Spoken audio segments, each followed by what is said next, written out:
putain de merde, il cache sa race ici, il fait chier.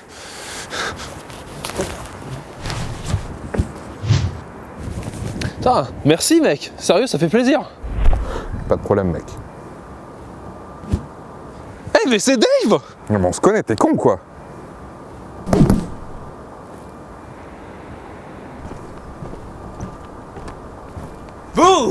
Vous êtes fan de Johnny, vous? Non, pas du tout.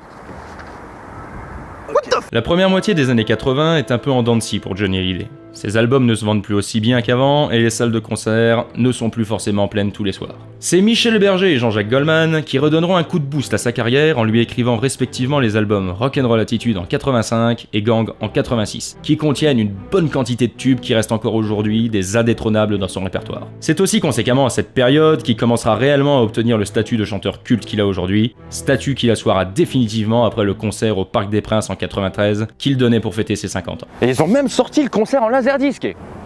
Avec des putains de disques dorés, mec.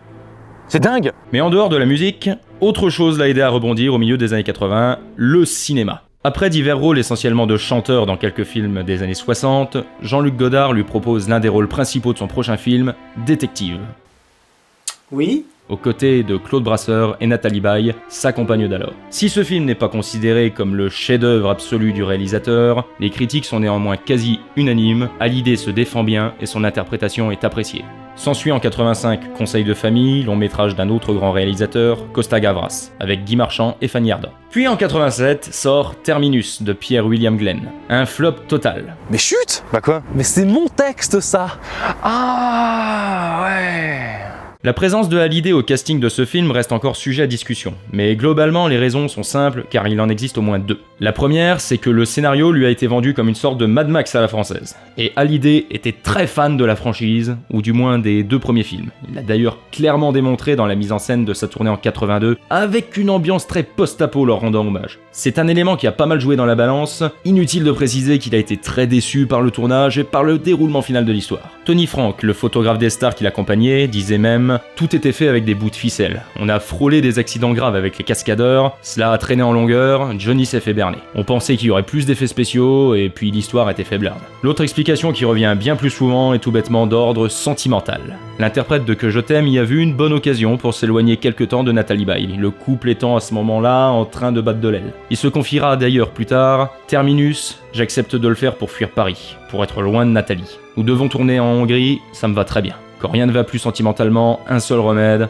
travailler comme une brute pour oublier. » En définitive, Johnny Hallyday dans Terminus, ça se résume à un espoir déçu couplé à un amour qui s'effrite. Comme quoi la vie, c'est vraiment de la merde.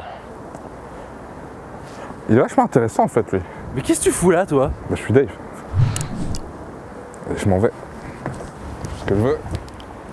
Chez WAM.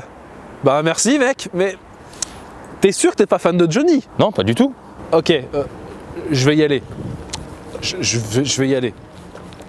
Putain, mais qu'est-ce qu'il nous voulait ce mec là? Je sais pas, il était bizarre. Ah, c'est pas celui qui faisait une parodie d'FF6? Ah si, Durandal. Ouais, c'est ça. Oui, c'est ça. Something's going right through me.